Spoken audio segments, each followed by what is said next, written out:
meus amores! Como é que vocês estão? Estão bem? Preparados para mais uma aula maravilhosa?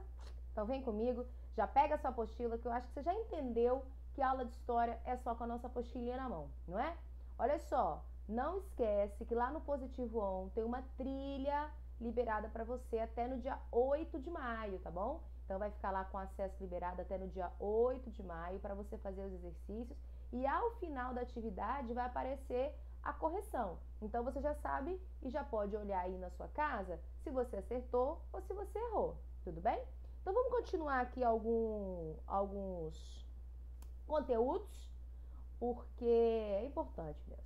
Então vamos lá, na página 48, sexto ano, meus amores, a professora tá morrendo de saudade, muita saudade.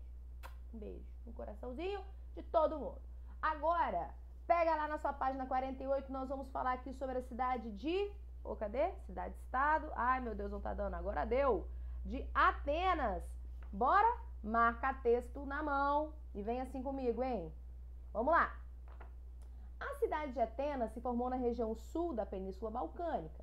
No auge de seu desenvolvimento, ocupou quase toda a planície da Ática. Foi uma das únicas cidades a não ser ocupadas pelos dórios. Em seu território predominavam os eólitos e os jônios. Professora, eu tenho que gravar esses nomes? Não precisa, é só para a gente ter conhecimento a título de curiosidade. Vamos lá. Atenas se desenvolveu ao redor da Acrópole e da Ágora. Vamos marcar isso aí? Porque esses dois nomezinhos vão ser muito importantes para a gente. Ó, Atenas se desenvolveu ao redor da Acrópole e da Ágora. Continua. Local em que se davam os acontecimentos políticos, comerciais e religiosos. Continua marcando. Ao redor dessas áreas centrais, foram se construindo núcleos onde viviam os habitantes da cidade. Continua. Ao redor de todo o complexo foram erguidos muros, cujo objetivo era proteger a cidade de invasões. Então, peraí, o que esse parágrafo contou, mostrou pra gente? Que a cidade de Atenas, a cidade-estado Atenas, ela estava organizada de uma forma, ou seja, ela foi construída de uma forma entre a Acrópole e a Ágora, tudo bem? Que eram espaços em que se vivia a vida política, comercial e religiosa, tudo bem? Agora vamos ver como é que era o solo, a região geográfica de Atenas lá no parágrafo de baixo. Acompanha comigo. O solo da região de Atenas era pouco fértil para a produção de cereais. Apesar disso, em suas colinas eram cultivadas a oliveira e a videira. Então vamos marcar isso aí, ó. O solo da região de Atenas era pouco fértil para a produção de cereais. Apesar disso, em suas colinas eram cultivadas a oliveira e a videira, com as quais eram produzidos azeites, aí já não precisa marcar mais, e vinho, e cujo comércio na região do Mediterrâneo enriqueceu muitos comerciantes da cidade. Então, o que é mais importante a gente saber? Que o comércio acontecia principalmente na região do Mediterrâneo. Marca aí, ó, comércio na região do Mediterrâneo. Isso é muito importante porque é o comércio que vai mostrar pra gente como que essas cidades e estados vão se expandir. Tudo bem? Professor, então qual que é a importância de eu entender o que aquela cidade-estado produzia? Entender com quais povos e para onde essas pessoas vão comercializar, tudo bem? Para a gente entender por que elas cresceram, por que se desenvolveram e aonde isso nos levou. Vira a nossa página, na nossa página 49, ela é muito importante, gente, é muito importante. Vamos lá, ó. A gente vai entender agora os regimes que foram, regimes políticos que foram vivenciados em Atenas. Professor, o que é regime político? É a estrutura de leis, de como que o povo vai ser representado ou se não vai, que gere, ou seja, que organiza uma sociedade. Vamos ler lá o parágrafo na página 49 que você vai entender. Vem cá, ó. Os 4 regimes de governo foram vivenciados em Atenas no decorrer da história dessa cidade. No início, predominava a monarquia, vamos marcar isso aí, ó. Então, qual que é os 4 tipos de governo, ou 4 tipos de regime? A gente vai ver, olha aqui, ó. Marca lá comigo, ó. No início, predominava a monarquia, ou seja, o governo de um só rei. Tudo bem? Continua.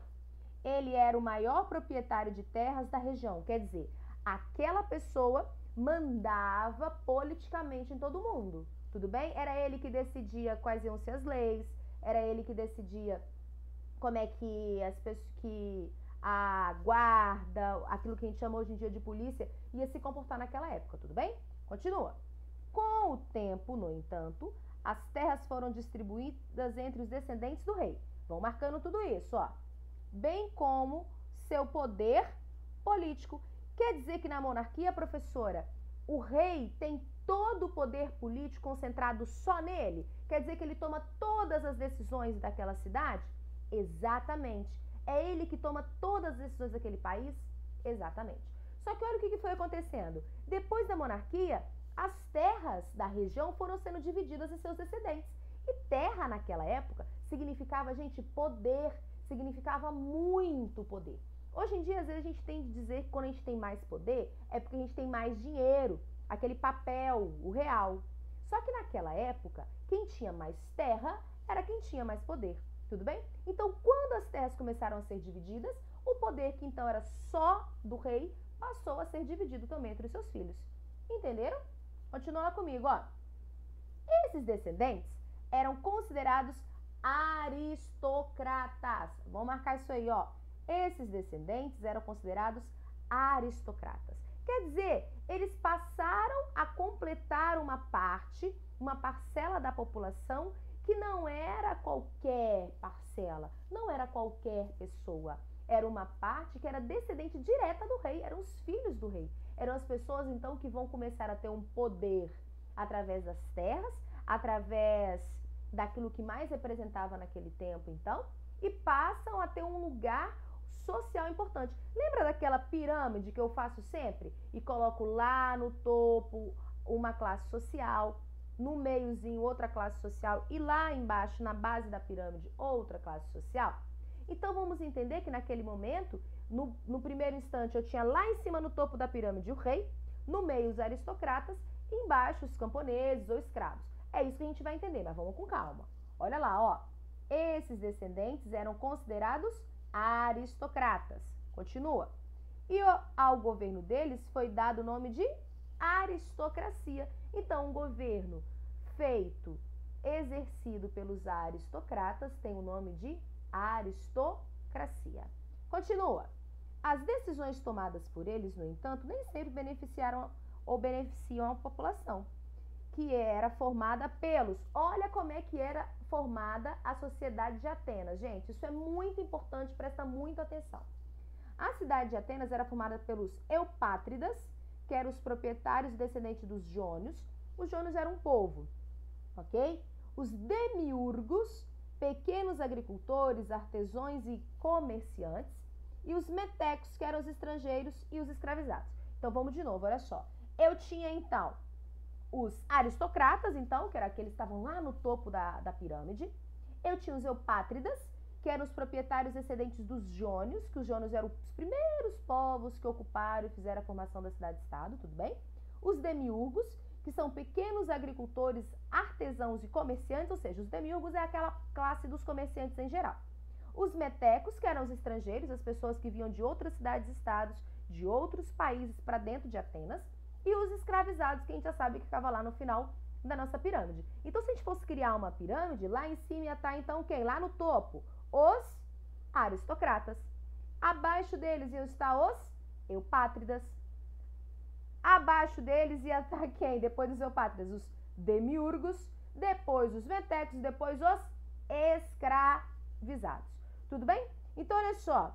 Eu quero que vocês façam esse exercício de interpretando documentos que está aí na página 49 em casa, tá bom?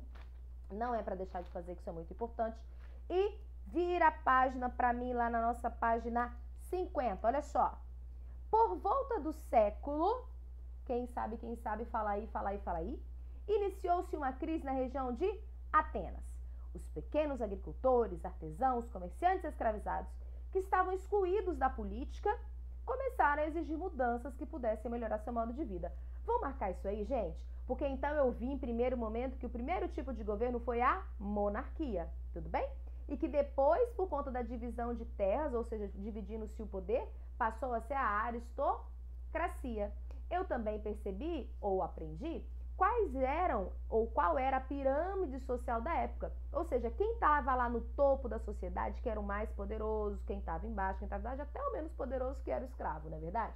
E agora eu estou entendendo aqui por que a gente vai sair então dessa aristocracia e chegar num novo regime que é chamado de democracia ateniense, tá? Então, o que leva a sair daquela aristocracia para a gente chegar no que a gente vai estudar de chamado democracia?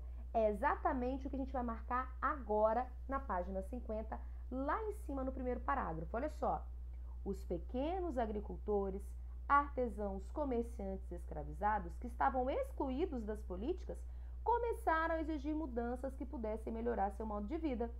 Assim, iniciou-se um processo que levaria à criação de uma nova forma de governo, a democracia. Então, esse primeiro parágrafo está falando para a gente o que foi, o que levou, qual foi o motivo que fez a Atenas sair do regime aristocrático para o regime democrático. Tudo bem?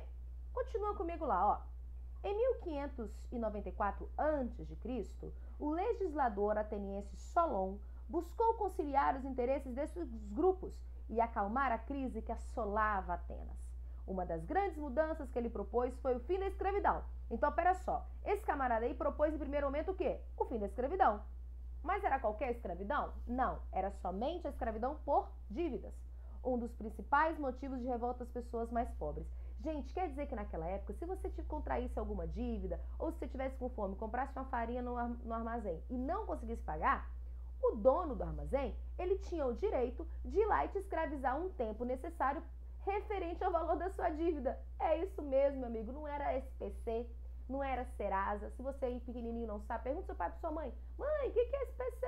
O que é Serasa? Eles vão te falar que hoje é um órgão que deixa o nomezinho sujo lá, quer dizer, que se ele precisar de crédito para fazer algum tipo de comércio, ele vai ter mais dificuldade. Só que naquela época não era assim não tinha um órgão que ia lá e só anotava o seu nome, Joãozinho Roses Clayton é devedor. Não, naquela época você podia se tornar escravo e isso era legítimo. Quer dizer que se você estivesse devendo 10 tonéis de arroz, você ia ser escravo até o tempo que o seu trabalho pagasse 10 tonéis de arroz. Gente, olha que loucura! Isso não é uma coisa muito doida? Pensa bem. Pois é, naquela época era assim. E esse camarada, percebendo que isso era um pouco injusto, porque o pobre era pobre, então muitas vezes ele não ia ter dinheiro mesmo, não ia ter condições, não ia ter voz, não ia ter vez. Ele virou e falou assim: gente, para o novo governo chegar e a gente tentar diminuir essa crise que a Atenas está vivendo, a gente tem que acabar com as dívidas, ou melhor dizendo, a escravidão por conta de dívida. O que vocês acham? Vou continuar lendo aqui para a gente ver as respostas. Vem. Determinou ainda que a população de Atenas deveria ser dividida com acordo com a renda e não mais pelo nascimento. Quer dizer que não tem aquela pirâmide que eu acabei de explicar, a pirâmide social, que estava lá em cima aristocratas, os opátritas, os demiurgos e assim sucessivamente? Essas posições eram dadas simplesmente pelo nascimento. Quer dizer, se eu nasci aristocrata, independente do que eu fizesse, eu ia estar lá no topo da pirâmide, eu ia ter vantagem. Se eu nasci filho de comerciante, independente se eu comercializava ou não, eu ia estar num lugar de vantagem em relação às outras pessoas na classe social. O que esse camarada aqui vem dizer é o seguinte: olha só, não, peraí, o nascimento não pode determinar se uma pessoa merece toda a glória ou toda a vantagem de uma sociedade, não. Quer dizer que às vezes pelo trabalho, pelo esforço dela, pela sua participação política ou por aquilo que ela faz na própria vida, ela pode sim ter mais importância, estar numa classe social melhor. Ou seja, ele quis propor aqui que as pessoas pudessem transitar entre uma classe social e outra conforme o seu trabalho, conforme a atividade que ele exercesse e não somente pelo seu nascimento. Tudo bem? Vamos marcar isso aí? Essa medida acabou beneficiando o grupo dos comerciantes. Quer dizer que se você começasse com uma mercearia pequenininha, se você fosse trabalhando, depois fizesse um supermercado, depois um hipermercado, quer dizer que você poderia então estar em lugares diferentes na classe social. Porque se fosse do jeito antigo, quer dizer que mesmo que você fosse dono agora de um supermercado enorme, você não estaria em outra classe social, ou seja, você não teria respeito, não teria prestígio, não teria privilégios referentes à classe social, mesmo que você tivesse ascendido, ou seja, crescido na vida. Olha como é que isso é injusto, não é verdade? Porque hoje, se a gente cresce na vida, se a gente melhora, se a gente consegue, às vezes, ganhar 10 mil, por exemplo, e depois ganhar 100, a gente não começa a ter privilégios diferentes? Naquela época não era assim, tá bom? Então, olha aqui, vamos marcar esse quadradinho aqui e vamos escrever do ladinho assim, ó, eu fiz no meu assim, ó, tá vendo? Eu circulei tudo, eu circulei todo esse parágrafo e vou escrever do lado assim, ó, proposta de democracia ateniense, tudo bem? Então, eu vou escrever do lado, proposta de democracia ateniense. Dá um pause no vídeo para você poder escrever e depois segue comigo lá no parágrafo de baixo, tá? Essas mudanças propostas por Solon, no entanto, não agradavam os eupátridas, mas é óbvio, né, gente? Os eupátridas estavam lá em cima, não tinha que se preocupar com nada. Agora vem um camaradinho e fica falando que, não, a gente tem que botar todo mundo mais igual, mas não sei o quê. Óbvio que eles vão achar ruim, né? Continua comigo aqui, ó. Que viram o poder político deles diminuir. Por esse motivo, o período que seguiu ao governo de Solon foi muito conturbado em Atenas. Houve diversas disputas pelo governo, que passou pelas mãos de vários tiranos, homens que assumiam sozinhos o poder e faziam tudo o que fosse necessário para garantir os interesses do seu governo. Então, vou marcar isso aqui. Quando você ouvir a palavra tirano, tirania, você tem que lembrar que isso faz referência ao governo de uma pessoa só, que governa por violência e por vontade própria. Tudo bem? Então, vou marcar aqui, ó. Tiranos, tá na terceira linha, ó. Homens que assumiam sozinhos o poder e faziam tudo o que fosse necessário para garantir o interesse do seu governo. Então, quer dizer, o que está mostrando aqui pra gente? Está mostrando que, apesar de Solon tentar colocar uma democracia ateniense naqueles moldes, não foi fácil. Depois que ele saiu, os eupátridas continuaram achando ruim, continuaram criticando, falando, não, peraí, nós estamos perdendo privilégio, não estamos perdendo poder, o que vai acontecer? E a partir desse conflito todo, foram chegando tiranos ao poder, que eram homens que governavam sozinhos, sem linhagem nenhuma de sangue azul, vamos dizer assim, linhagem nenhuma de nascimento, e governavam pela força, pela violência, sem ouvir ninguém, você quer saber nada de ninguém, eu que mando aqui, pronto, acabou. Tudo bem? Então, é isso que esse pedaço aqui está contando pra gente. Continua, ó. Em 1508 a.C., em uma revolta popular, Clístenes chegou ao poder. Durante seu governo, a política passou a funcionar da seguinte forma. A população ateniense foi dividida em 10 tribos ou demos. Meus amores, isso aqui eu quero que vocês façam o seguinte, ó. Que vocês analisem esse quadro aqui para vocês entenderem como é que funcionava a democracia ateniense, mas a gente não vai se apegar muito nisso porque é muito específico, é muito particular e não tem necessidade. Isso que a gente já está sabendo já é o suficiente, tá bom? Então, vira a página para mim, vamos lá na página 51, para a gente poder ver o seguinte, como que o cidadão era valorizado em Atenas depois de todo esse processo. Olha só, debaixo desse quadradinho azul aí, ó. Durante o governo de Péricles, a democracia ateniense atingiu seu apogeu. Quer dizer, ela chegou até seu ponto mais alto. A democracia ateniense era considerada direta, pois todos os cidadãos tinham direito de participar da eclésia e votar sobre os assuntos deliberados. Olha aqui, ó, vou marcar isso aqui, o segundo parágrafo. A democracia ateniense era considerada direta, pois todos os cidadãos tinham direito de participar das eclésias e votar sobre os assuntos deliberados. As leis aprovadas deveriam ser respeitadas por todos e, caso alguém se negasse a cumpri-las, poderia ser banido da cidade. Então, olha só, a gente chegou num ponto que a gente, então, saiu da aristocracia, chegou na democracia, que ela veio ali passando por altos e baixos.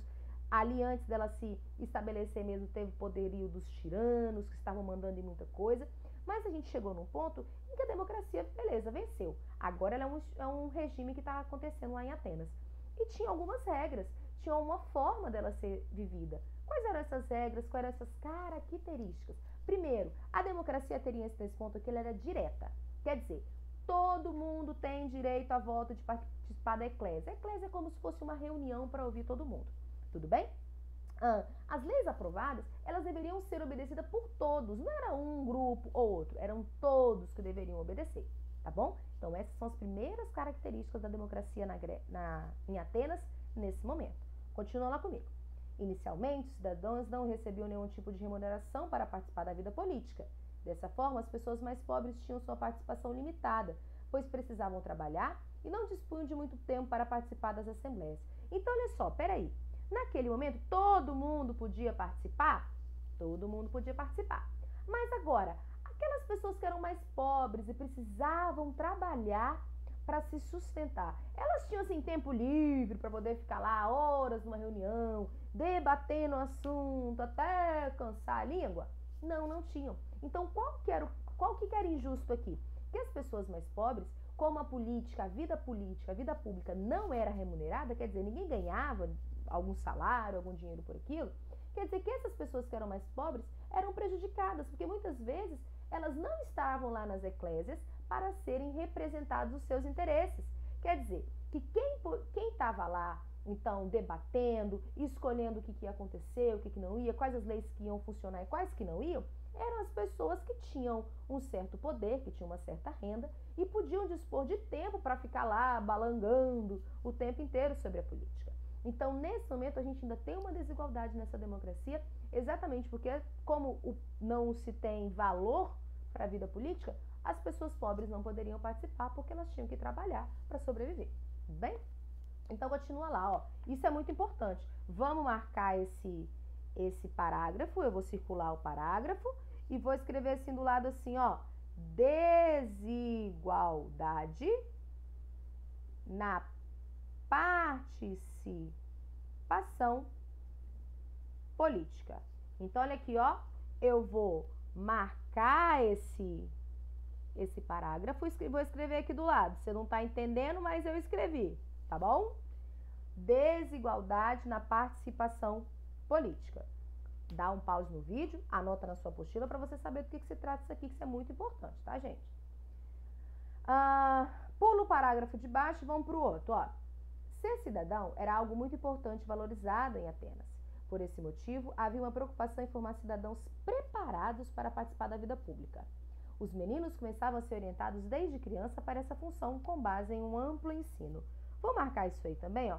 Quer dizer que ser cidadão em Atenas, ou seja, participar da vida pública, era algo extremamente importante e valoroso, aquilo dava status para as pessoas. E nesse momento, eles começaram a investir na educação de meninos, olha para você ver que coisa desigual, porque as meninas até então não participavam, para que eles pudessem entender de política, entender da vida pública, para gerir melhor a cidade, para ser melhores cidadãos. Tudo bem, gente? Então, vamos continuar lá, ó. Na democracia de Atenas, todos os cidadãos poderiam participar das decisões políticas. No entanto, a definição de cidadão era muito restrita. Olha aqui, ó, vamos marcar? Corre para marcar, ó. No entanto, a definição de cidadão era muito restrita. Cidadão era muito restrito. Apenas os homens nascidos em Atenas e filhos de pais e mães também atenienses eram considerados cidadãos. Quer dizer, viviam só essas pessoas na cidade? Não. Mas quer dizer, então, que aquelas pessoas que viviam naquela cidade, elas eram cidadãos? Não. Era só quem tinha pai e mãe nascido na cidade de Atenas, gente. Então, peraí. A vida pública era importante, ser cidadão era uma honra muito grande, mas era todo mundo? Não. Vamos lá, continua comigo. Olha aqui, chegou nas mulheres que eu acabei de falar agora há pouco, ó. Mulheres, escravizados estrangeiros estavam todos excluídos do processo de votação. Os homens, que não eram descendentes dos jônios, que era aquele povo que formou a cidade de Atenas, eram considerados o quê? Estrangeiros. Então não precisava ser aquela pessoa que vinha de outro país, de outra região para ser considerado estrangeiro. Só o fato de você não ter nascido ali em Atenas já era algo assim, meu Deus, não sou cidadão. Então, peraí, a democracia ateniense, ela era de fato democrática para todo mundo, ao fim e ao cabo? Não era. Porque para que você pudesse exercer o seu direito democrático, ou seja, para que você pudesse opinar nas decisões políticas, você precisava ser cidadão. Mas para ser cidadão tinha um tanto de regra. Você não podia ser mulher, você não podia ser estrangeiro, você não podia ser escravizado. Então, olha só, eu só poderia ser cidadão, então, garantido ali de Atenas, se eu fosse descendente direto dos jônios, que era o povo que formou Atenas, tudo bem? Se eu tivesse pai e mãe nascidos diretamente de Atenas e se eu fosse homem. Gente, olha que coisa desigual. Então, aquilo que era para trazer uma melhoria, trouxe definitivamente? Talvez não. Porque as pessoas mais pobres também não conseguiam participar, mesmo que pudessem ser cidadãos.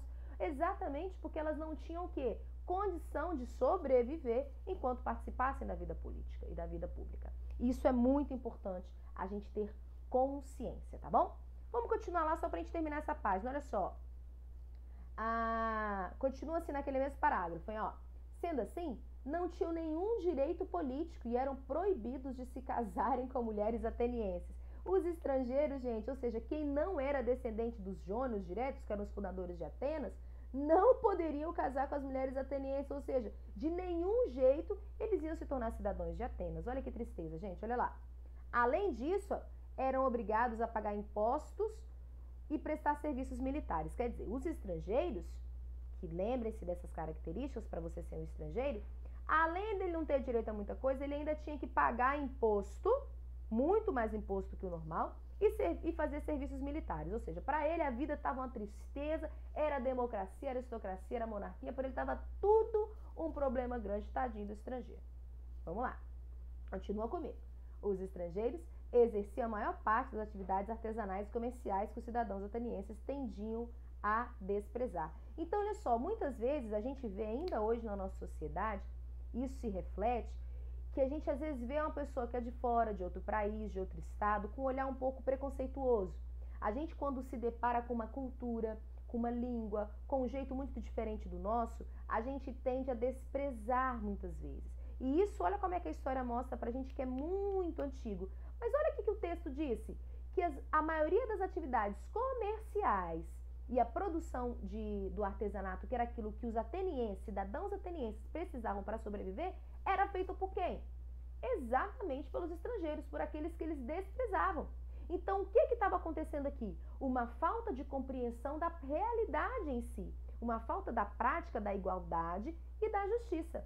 Então, trazendo isso para o nosso dia a dia, é importante nós percebermos que, mesmo que sejam pessoas estrangeiras, mesmo que sejam pessoas diferentes de nós, de outras culturas, de outra língua ou de outro lugar, de outro estado, cidade, essas pessoas são tão fundamentais e importantes para a nossa vida quanto nós somos para delas. E por isso nós precisamos respeitar, acolher e sermos justos com todas as pessoas.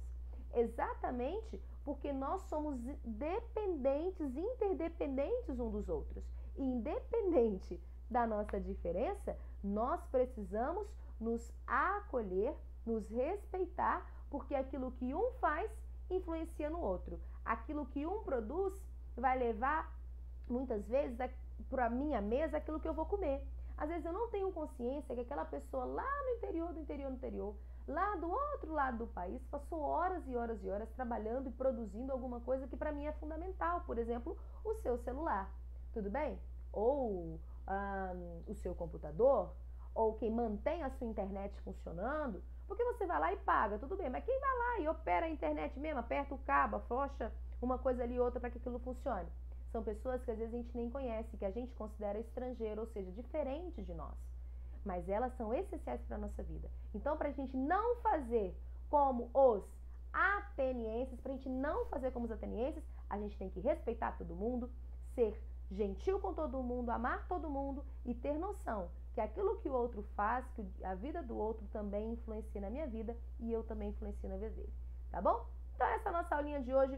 Um beijo enorme e eu estou morrendo de saudade. Guarda isso aí. Depois a gente vai estudar só Esparta semana que vem, tá? Fechadinho, tá bom? Um beijo, amo vocês, fiquem com Deus. Até a próxima.